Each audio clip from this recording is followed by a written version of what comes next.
Hello, hello, hello. Welcome to this episode of the Womanly Way podcast. I am your host, Lala Angela Wang. Second week of January. How's everything going?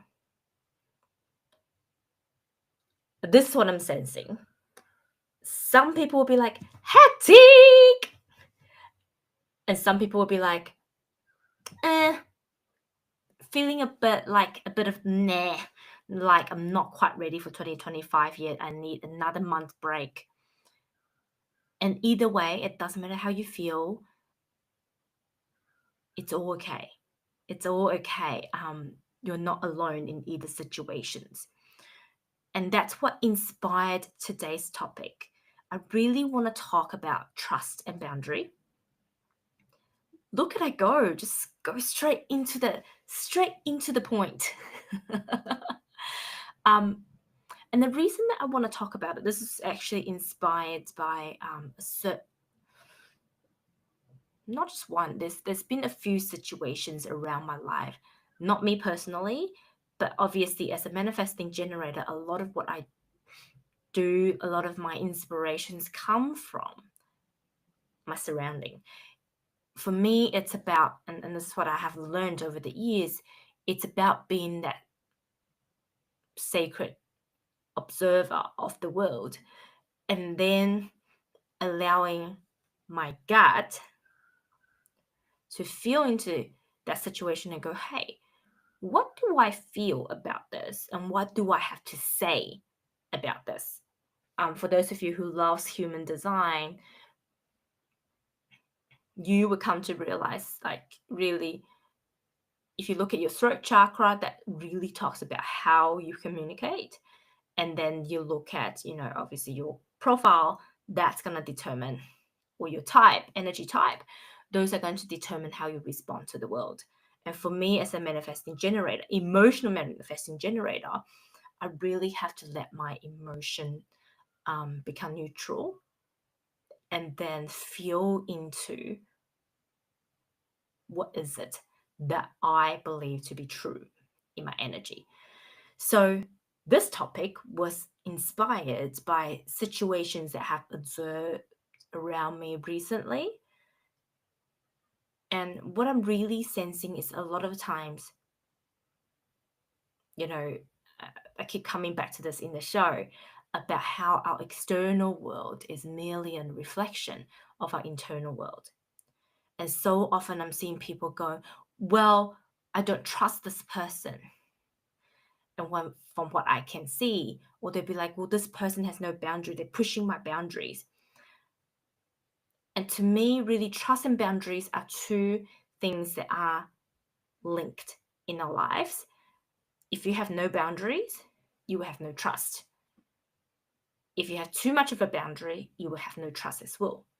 Because quite often we have very, very strong boundaries, like really rigid boundaries, because we don't trust other people.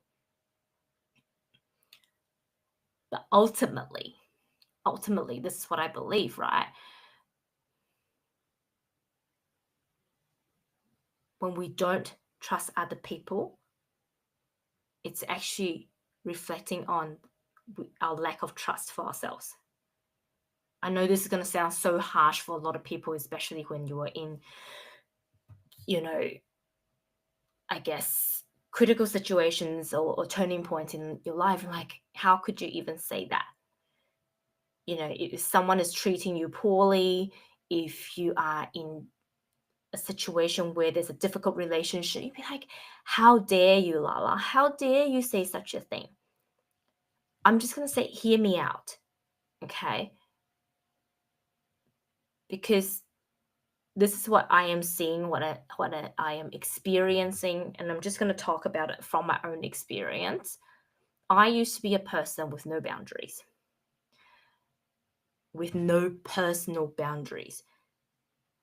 And as a result, I would either be a pushover in some situations, or I would have way too much boundary because I have been hurt before. And so I have this really, really high standard where I used to filter people so I don't get hurt again.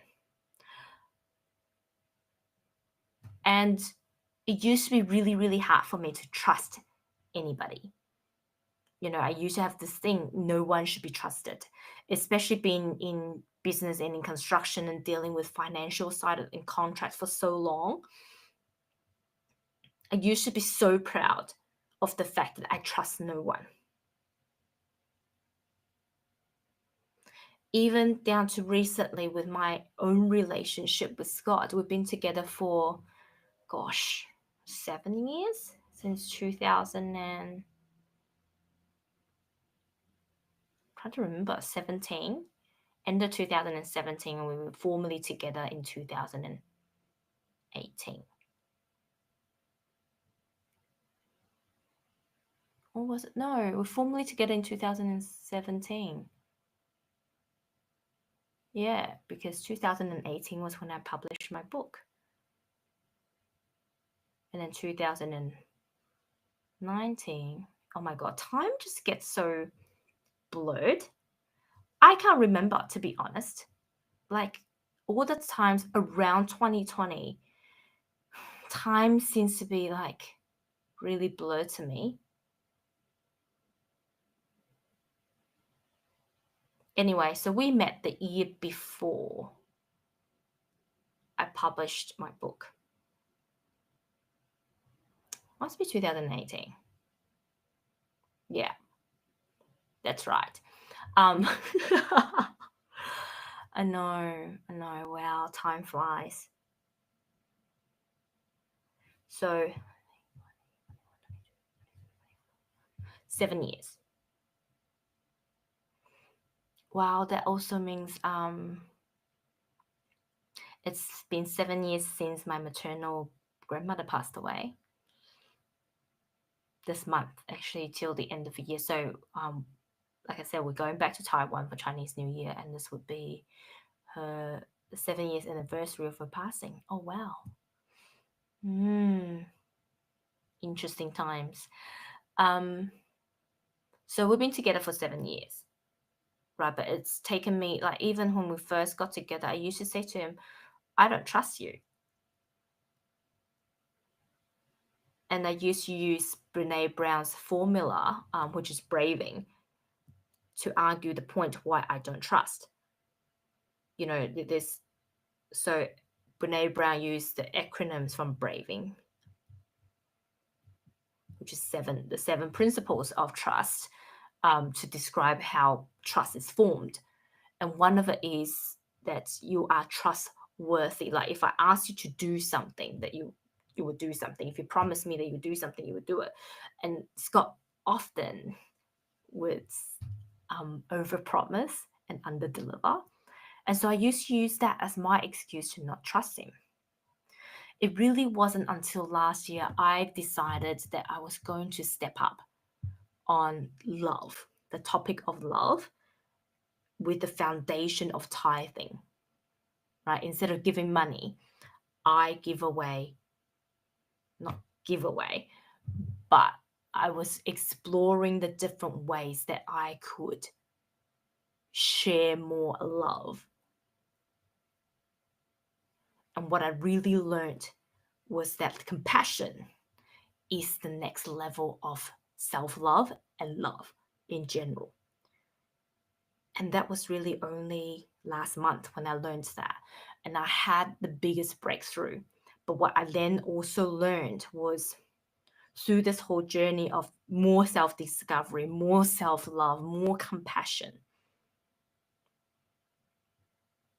that ultimately, when we don't trust other people, it's that we don't trust ourselves. We don't trust that we made the right decision. We don't trust that we, as mothers, maybe we don't trust that we have given our kids the right tools.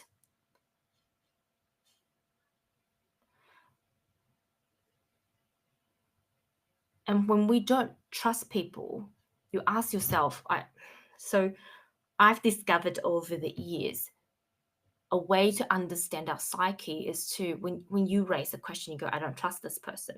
I don't trust this situation. And you go, okay. So why does it matter? Why is that important? are because their action is affecting my kids. Okay, and then why is it important? Well, because my kids gets hurt. And why is it important? Because when they get hurt, they come and whinge to me. And then why is it important? Because that then make me feel like a bad mom. And why is it important? Because that make me feel like I have failed because I have not protected them from those situations.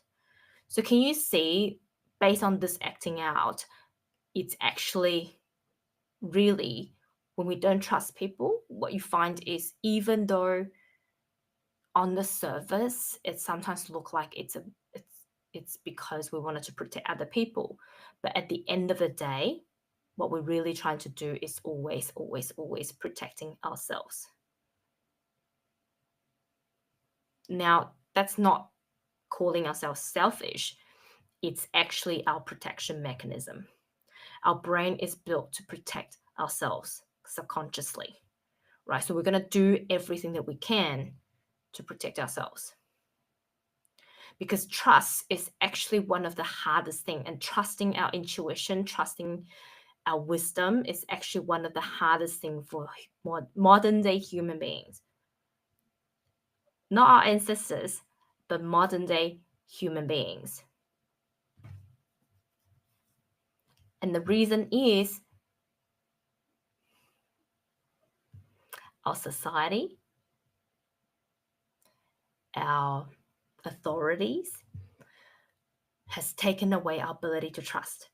Because when people can trust their inner wisdom, they are harder to be controlled. Whereas if we can insert fear into these people's lives, we can control them. So the reason that you don't trust other people, quite frankly, is something that has been hammered into your subconscious from a fear-based, authoritative perspective. So then we will follow rules. So we become easier to control and manipulate. So we have, and this is what I truly believe, especially females, we have lost our innate magic and our innate ability.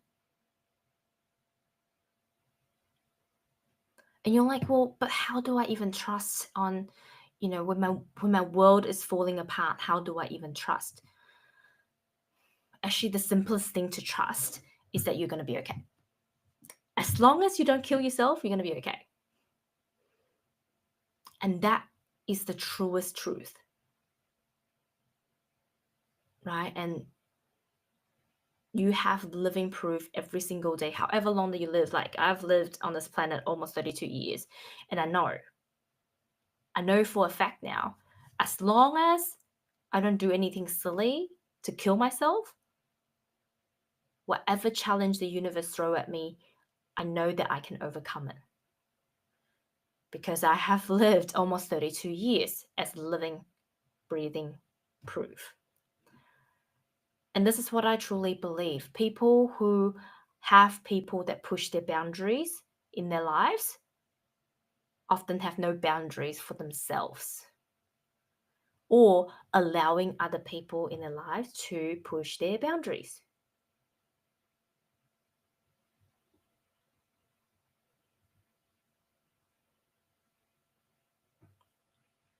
If you just think about the situations that you have, whatever situation that someone pushed over your boundary, and then you think about your own boundaries with yourself, right? Let's just even, we can talk about trust, right?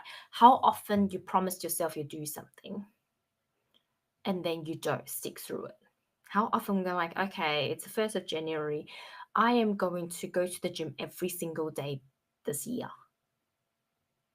And come the 13th of Jan, you're like, nah, that's impossible. I set too high of a bar, or I can't be bothered. I can't this, and you come up with all the excuses.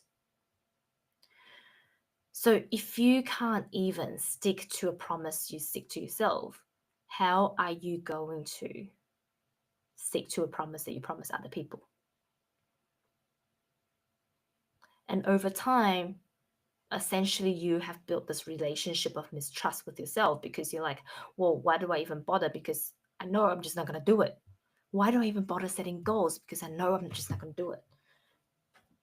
Right, so true leadership comes from self-leadership. Can you lead yourself to do the things that you said that you would do?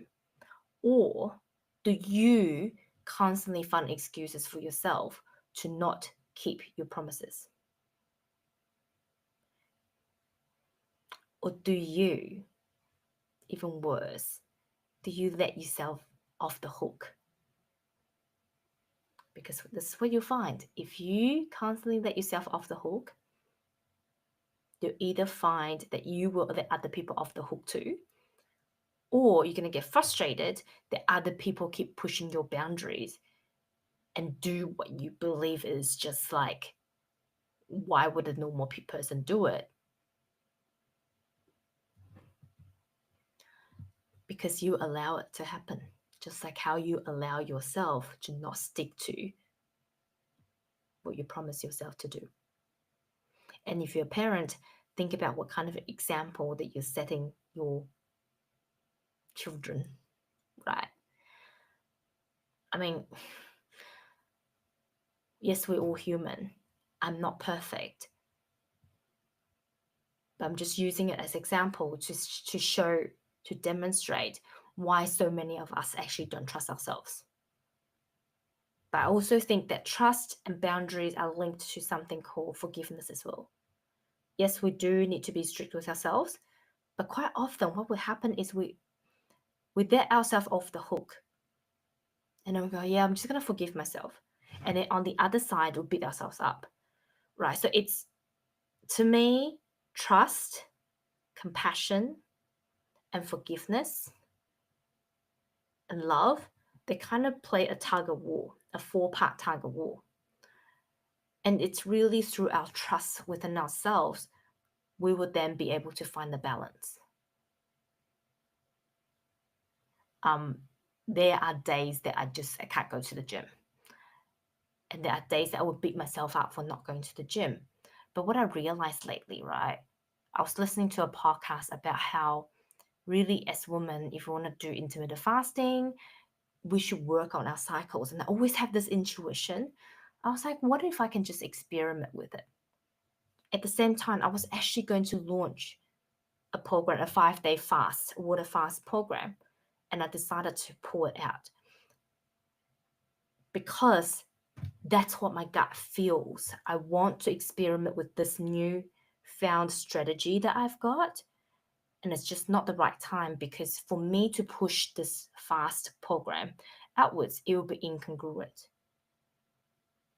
So just think about the complexity of what I had to navigate through. Do I beat myself up? Do I forgive myself? What does my body and my gut feel? It's like, what is the most congruent to me? So for me, in order to gain our trust of ourselves and set healthy boundaries, even in the most difficult times, we've got to go back to the fundamentals. I've got to go back to the fundamentals and understand what are our values, what are the things that are important to you, where are your no-go zones, what's important to you, what are your values, and what are your no-go zones. Because once you know those, right, then you can rebuild trust with yourself and rebuild trust with your inner guidance system. And you're like, what if I tried to listen to my inner wisdom and it was the wrong one? Well, going back when you were little, have you ever tried to listen to your parent and then you still do the wrong thing? Maybe because you heard it wrong, maybe because you actually weren't listening. We all make mistakes. Yeah. But your intention is right. Your intention is to learn and to build this relationship with your inner wisdom. And this is the thing. God, source, universe, your higher self, your highest potential will never leave you because you made a mistake. They would never leave you because they give you a direction and you didn't quite execute it correctly, because we're all human. And really, There's nothing that gives our soul more satisfaction than learning more and learning more through this game of life, right? But it is through this journey that we really gain trust about ourselves, that nothing will ever go wrong. Like, yes, will go wrong, but as long as you don't die, you live another day to make it better. And that's really how I look at life now. As long as I don't die, I live another day to make it better. So then it becomes this thing about being in the present. How can I make today better? How can I be connected with myself, with my higher self, with my purpose better? And that's all it is. That's how we build trust with ourselves, how we build boundary, even when our life is falling apart. Deal with it every day, every single day, one day at a time. How can I make today a better day? What is the story I want to tell about today? What is a positive mindset, a positive emotion, a positive aspect of life I want to live by today to make my life better, to demonstrate to other people? And then by doing so, the world will become a better place. And I think too many of us constantly looking at the big picture, the 5 years, the 10 years, the 3, 5, 7, 10. These are the four most commonly set goals, right? The 3, 5, 7, 3, 5, 7, and 10-year goals. Yes, have those goals. Have those goals regardless. You need those goals because they're what's gonna drive you and make sure that keep you on the right track. But at the same time, once you set those goals, let it go and live every single day, every moment, momentarily. Meaning, what is the thing that you're going to do today to better create a trusting relationship between yourself and your soul, between yourself and your gut feel, yourself and your inner intuition? And what you will find is when you can build a better life with yourself and you have better boundaries with yourself and with others, then you can start trusting other people more because you trust yourself. You trust that you made the right decision, right? Going back to the trust issue I had with Scott, it wasn't his fault. It wasn't his fault. Well, partially is, but it's more my fault. The moment that I trusted, that I made the right decision, right? My soul made the right decision in choosing this life with this man and have a child and we're about to co-create another this year.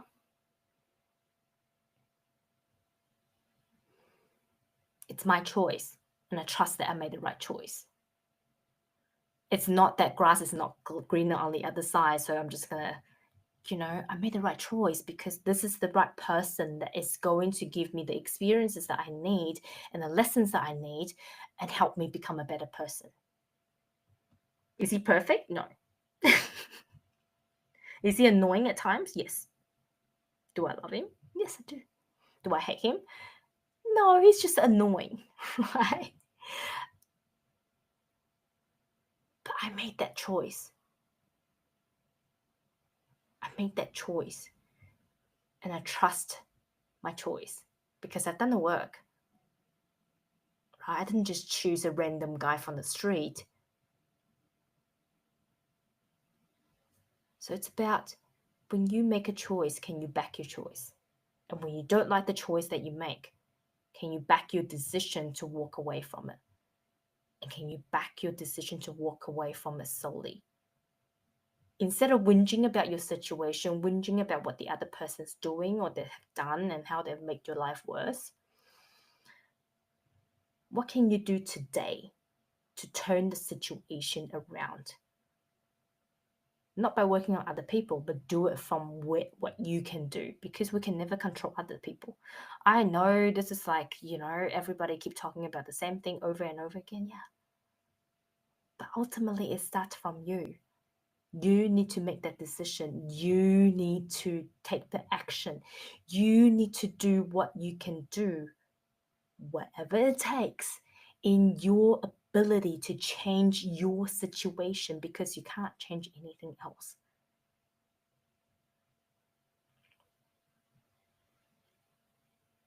In order to trust other people, you need to trust yourself. In order to not have people crossing your boundaries, you need to set your boundaries, but you also need to know what are your boundaries, what are your values, what are your no-go zones, and constantly be the living proof of those things.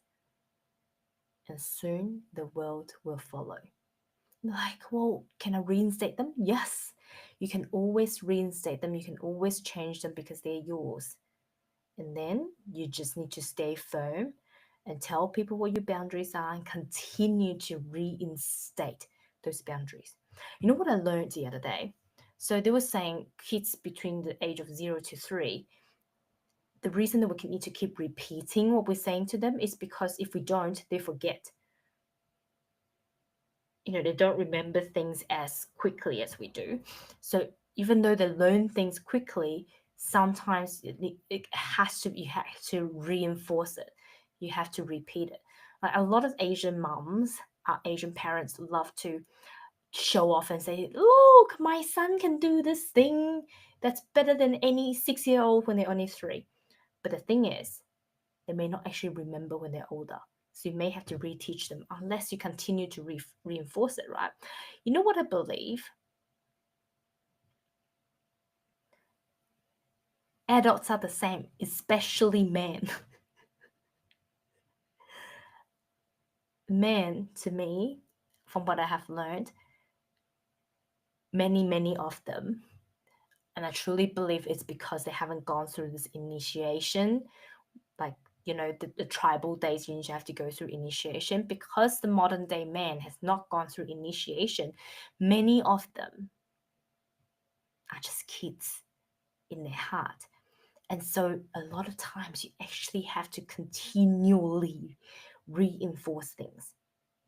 And I think when we're setting boundaries, when we are doing this exercise of rebuilding our own trust within ourselves and building boundaries, we do need to continue to reinforce the trust, those beliefs, those boundaries. Just like affirmations, you continue to read it out to yourself, except with boundaries, you also have to continually remind other people around you these are your new boundaries and continually to reinforce it. Whew. Today's a bit of a fire up episode, isn't it? I think this is just the tail end of my Mars year. Every year I have a ruling planet based on my reading with my astrologer, Melanie Vera. And so for my 41 year around Earth, my ruling planet is actually Mars. And I have a very strong Mars presence. What you will find that this year there's a lot of fieriness, perhaps. Next year, and when I say year, it's my birthday year. So I had to wait until end of March for me to step into my Jupiter year, which is in my 42 year around the planet. Jupiter is my ruling planet for the year, so I'm excited. I'm really excited to get out of my Mars year. There's just been a lot of fieriness that's a bit unnecessary for my Piscean. I've got a very strong Pisces presence as well, so there's a part of me that doesn't really enjoy it. There's a part of me that really enjoys it. That's the inner conflict that I have on my astrology chart, and that's also the conflict when you study both 12 sign and 30 sign astrology as well. I'm just a very complicated person, and so is every single other human being out there. I think we all have a tendency to overcomplicate things, including trust and boundaries. So, with that in mind, my recommendation would be, whenever there's discomfort, whenever there's things that makes you uncomfortable, that you dislike, that makes you angry, anxious, or whatever negative emotion that is in the external world, always, always, always come back to your internal world and work on that aspect of you with your inner wisdom. Because the reason that the external world triggers us is because there's a part of our inner world that we're uncomfortable with, that we need to working on. And it's just really our very clever subconscious way of bringing up things for us to work on. And that's how we ascend, that's how we grow, that's how we experience this life called the human life on this planet called Earth. So I hope, as per usual, this episode has given you some inspiration, some food for thought, maybe some anger or frustration towards me. But I mean well. I mean well. I know it's hard. I know this part of personal development is hard because those are the conversations I have with myself every single day. Do I have to? Yes. Do I have to? Yes. I really don't want to. Well, maybe we'll live until tomorrow. Right? It's really giving ourselves some grace at times, giving ourselves love, compassion, forgiveness, but also have boundaries and trust. And sometimes we do need to be that tough parent to ourselves as well. I hope you enjoyed this episode. If there's anything that you want to talk to me about, if there's anything you want to share, or if there's anything you want me to delve into or dig into the rabbit hole a bit further, please write to me. thewayback@gmail.com. Love you all so, so, so much. I will talk to you next time. Bye.